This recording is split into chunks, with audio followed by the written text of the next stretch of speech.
Hoje a gente vai falar dos 10 jogadores que mais se valorizaram durante a temporada 2022-23. Ou seja, são caras que brilharam muito, né, e viram seus valores de mercado aí explodir. Meu nome é Pedro Silveira, você está no Eurofut e a gente já vai começar com o 10º dessa lista, que é um norueguês que se destacou muito no campeonato inglês. E eu não tô falando do Haaland, tô falando do Odegaard. É verdade que o Haalandinho continuou crescendo e se tornou um dos melhores jogadores do mundo, mas o Odegaard encabeça essa lista por ter subido em 45 milhões de euros, valendo neste momento 90 milhões.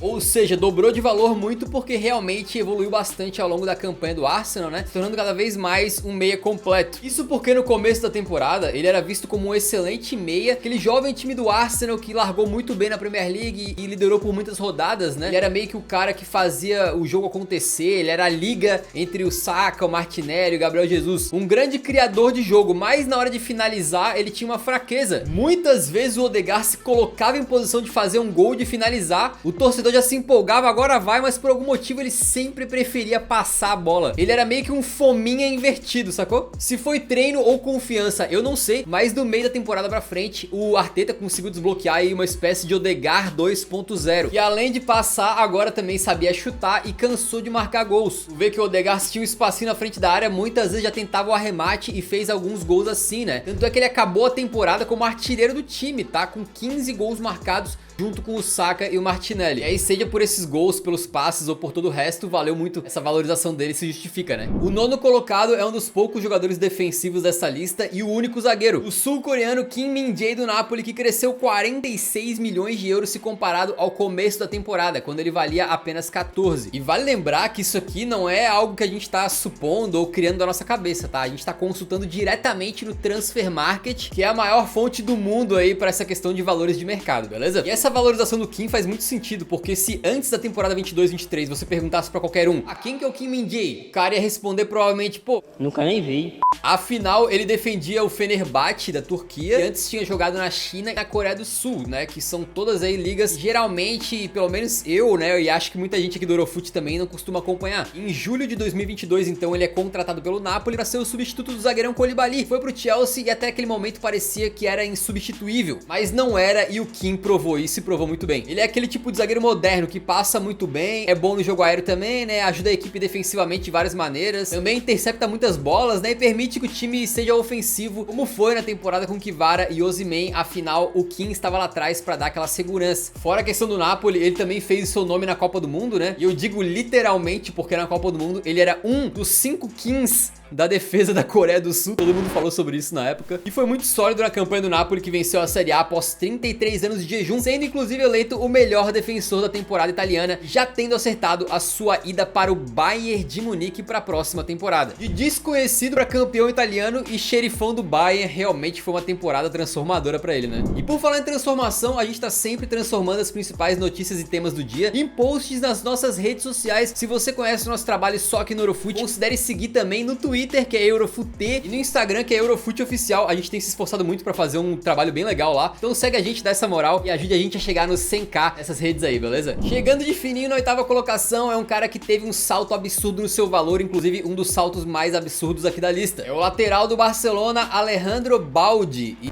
é Balde mesmo, tá? Não é Balde. Ele no começo da temporada valia míseros 4 milhões de euros e com um acréscimo de 1150%, ganhou 46 e terminou a temporada valendo 50 milhões. A gente até poderia falar que o valor dele foi de 8 a 80, mas literalmente ele teve uma valorização maior do que 8 a 80. Isso porque realmente ninguém conhecia o Balde antes, né? Ele era um jogador da base do clube que volta e meia ficava no banco e bem raramente tinha uns minutos em campo. Isso até o grande titular e referência da equipe na última década, o Jordi Alba, começar a ter uma queda de desempenho muito importante, né? E por isso o Xavi teve que se virar e dar chance pro garoto, botou o cara pra jogar, ele rapidamente se consolidou definitivamente como lateral esquerdo da equipe, sendo versátil bastante, até pra quebrar umas lá na lateral direita em várias partidas. O Balde não é um mau defensor, inclusive foi fundamental nessa campanha defensiva muito boa que o Barcelona teve na La Liga, mas as suas principais características são o passe e o drible, e é com esse estilo aí meio que ensaboado assim, com as arrancadas incríveis que ele dá, que ele mostra ser um cara diferenciado, num estilo que às vezes lembra o Alphonso Davies, né? E o Baldi inclusive já deu declarações dizendo que se inspira no Davies. Com apenas 19 anos de idade, a gente não sabe o futuro, mas tudo indica que o Baldinho vai fazer parte do futuro dos culés e melhorar cada vez mais nos próximos anos. Chegando na sétima colocação, tem um jogador que pode não brilhar tão intensamente quanto outros caras dessa lista, mas ele é um cara que é muito essencial em todas as equipes que joga. Um jogador que de repente ganharia o prêmio assim de melhor ator coadjuvante, saca? Sempre ajudando ali os protagonistas a brilhar, e é o argentino Alexis McAllister, que subiu simplesmente 49 milhões de euros no seu valor de mercado. Mas isso de coadjuvante não é porque ele faz só o trabalho sujo no meio campo, né? Muito pelo contrário, o McAllister é um cara muito versátil, que pode jogar em diversas posições diferentes e tem um ótimo passe, especialmente na questão de achar um companheiro virando o jogo, ali fazendo um lançamento, sendo um jogador que aparece bastante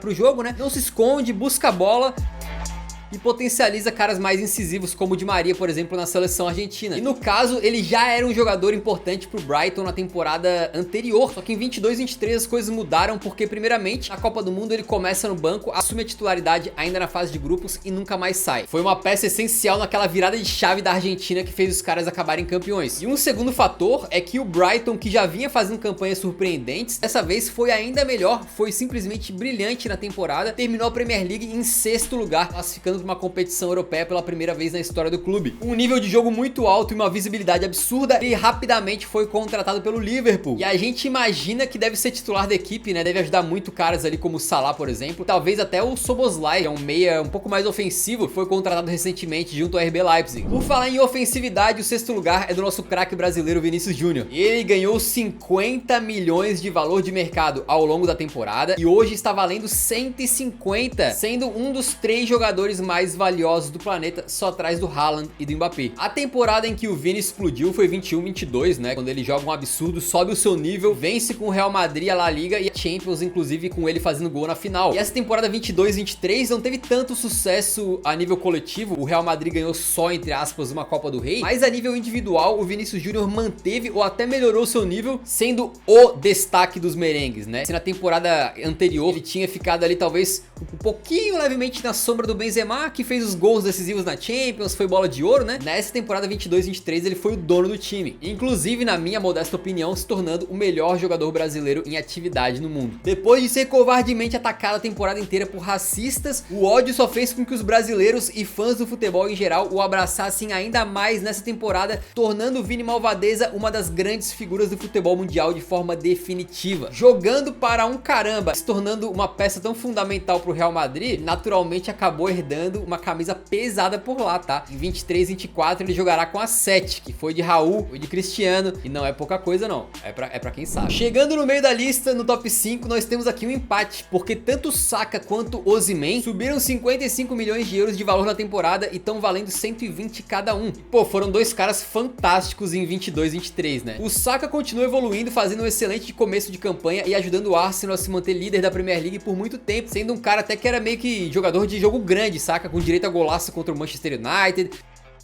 dobletou contra o Liverpool e por aí vai, terminando a temporada como um dos melhores pontas do mundo de maneira definitiva. Com o Osimhen foi parecido, tá? Um dos maiores destaques do Napoli, campeão da Série A italiana, foi o artilheiro absoluto da equipe e também do campeonato italiano, com 26 gols marcados, virando herói em Nápoles e também finalizando a época como um dos melhores atacantes do mundo. Aquele cara que é excelente no jogo aéreo, finaliza muito bem e até ajuda a equipe quando sai fora da área, né? Um atacante bastante completo até. Nada mais justo esse crescimento do valor de mercado de ambos, e cá entre nós, um ataque com Saka e Osimhen poderia funcionar muito bem, né? E é curioso porque o Saka vem de uma família de nigerianos, então se ele tivesse optado por defender a seleção da Nigéria, ele poderia ter jogado com o Osimhen na seleção também, né? Tá aí um universo paralelo que seria legal de ver. Antes de chegar no top 3, a 4ª colocação é de um cara que mudou de patamar também em 22-23, é o Randal Kolo Muani. Ele ganhou 64 milhões de euros de valor de mercado. Isso é impressionante porque na temporada anterior, né, ele já tinha ido muito bem pelo Nantes, tendo o estilo ali de um atacante rápido e driblador, marcando mais de uma vez contra o campeão PSG na Ligue 1, se tornando matador daquela equipe que venceu a Copa da França e assim sendo contratado pelo Frankfurt. Quando ele estreia na Alemanha, o time dele é patrolado pelo Bayern de Munique, né, 6-1, mas mesmo assim ele estreia com um golzinho.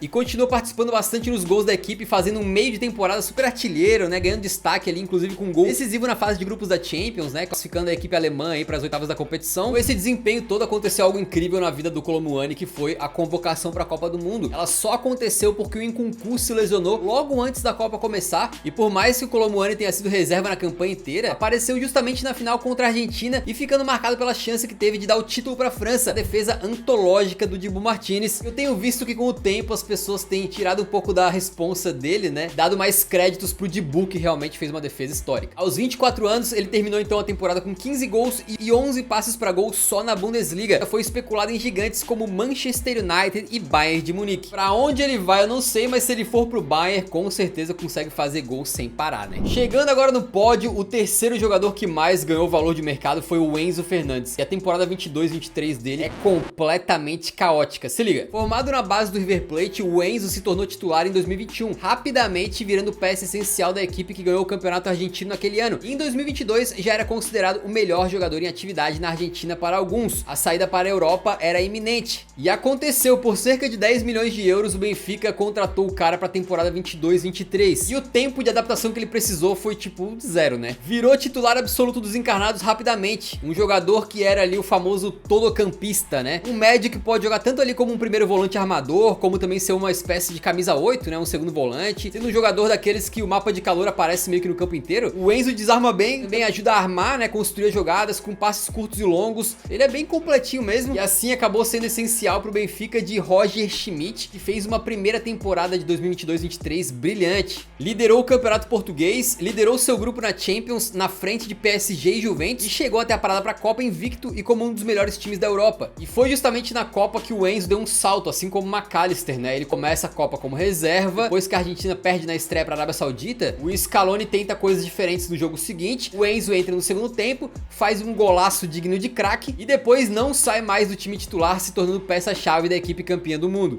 Depois de ter chamado a atenção do planeta inteiro lá na Copa, o Enzo falou: quer saber? Quero ir embora do Benfica, deixou claro a sua intenção de sair, inclusive se queimou um pouco com os adeptos das águias, né? E assim foi contratado pelo Chelsea pela bagatela de 121 milhões de euros. Era a multa rescisória dele, se tornando um dos jogadores mais caros da história. É verdade que ele chegou e já foi titular logo de cara, né? Mas uma coisa meio curiosa que aconteceu com o Enzo é que ele se enfiou na bagunça master que foi o Chelsea nessa temporada. Comandado por 3 treinadores diferentes, o Enzo acabou lá nos Blues perdendo 3 vezes mais do que ganhando na Premier League. E até por isso, ele tem uma curiosidade, ele é o único jogador dessa lista que chegou a valer um pouquinho mais do que ele apareceu nesse vídeo, só que antes da temporada acabar, por causa da bagunça que o Chelsea tava e dos maus resultados, ele caiu um pouquinho de valor. Do bronze pro prata, o segundo lugar nessa lista também é um volante, e quem encantou justamente na Premier League é o equatoriano Moisés Caicedo do Brighton. O camarada ganhou 69 milhões de euros em valor de mercado, sendo que ele tinha começado a temporada com apenas 6 milhões de valoração. O Caicedo chegou a Brighton vindo do Independiente del Valle e depois de ser emprestado ganhou vaga na equipe no final da campanha retrasada, né? Indo de fato fazer sua primeira temporada completa pelo Brighton agora em 22-23, sendo titular durante a temporada inteirinha das Gaivotas. Assim como o Enzo, ele também percorre o campo inteiro e pode jogar como primeiro ou segundo volante, né? Ali como um cara box to box, né? Que vai de área a área. Porém, o estilo de jogo dele é um pouco mais defensivo, né? Sendo excelente no posicionamento para interceptar jogadas, vence duelos muito bem, sabe desarmar, né? Sendo mais do que tudo aquele jogador que todo mundo gostaria de ter no seu meio campo, porque passa aquela confiança, né? Na parte defensiva. Aí você imagina um meio campo com McAllister e Caicedo, não é muito à toa que o Brighton foi tão bem na temporada. E é curioso porque ele quase saiu no comecinho do ano de 2023, exatamente, ele tava muito bem, o Arsenal mandou um propostão lá, e aí o Caicedo postou no seu Instagram que gostaria de sair e tal, só que a proposta do Arsenal foi rejeitada, ele continuou na equipe e mostrou ser um cara um pouco diferenciado quando tem alguns jogadores que nessa situação de repente começam a fazer corpo mole ou forçar uma transferência. Ele conversou com o clube,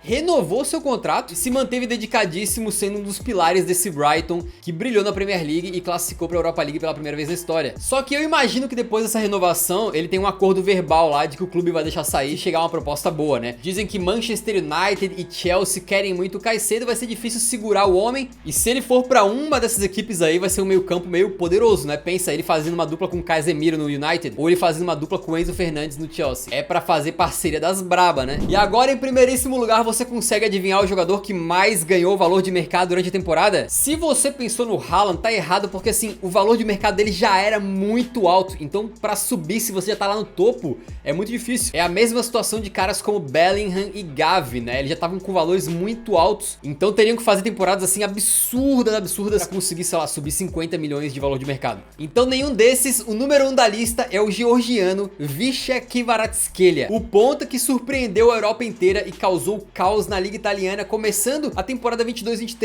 valendo apenas 15 milhões. Aqui só uma correção desse trechinho, o Kvara ganhou 70 milhões de euros de valor de mercado ao longo da temporada. E o mais bizarro dessa valorização inteira é que quando o camarada tava jogando na Rússia, ele valia menos de 20 milhões, mas ninguém queria pagar o preço. Se liga o que o empresário dele explicou. Era muito frustrante, todos esses clubes viram a qualidade dele, mas existia uma diferença entre ver a qualidade e investir o dinheiro. O Rubin Kazan pedia 20 milhões de euros por um jovem que vinha jogando bem há 3 anos. Eles não tinham segurança de pagar esse valor por um jogador que vem de um país pequeno. Ele não vem do Brasil. Assim ele continuou na Rússia e depois, quando explodiram os confrontos lá, ele acabou optando por sair e foi pro Dinamo Batumi da Geórgia, seu país natal. Só que foi mais uma questão assim de se reorganizar, se reestabelecer, porque logo depois o Napoli foi lá bem ligado no mercado, pagou apenas 10 milhõezinhos de euros, velho. 10 milhões. É inacreditável, mas foi uma das maiores barganhas do planeta nos últimos anos. Dormamos. Eu vim barganhar. Kvara já começou como titular absoluto, metendo gol e dando passes, né, se tornando um dos grandes destaques da temporada europeia. Um ponto extremamente habilidoso, com dribles geniais, um passe açucarado.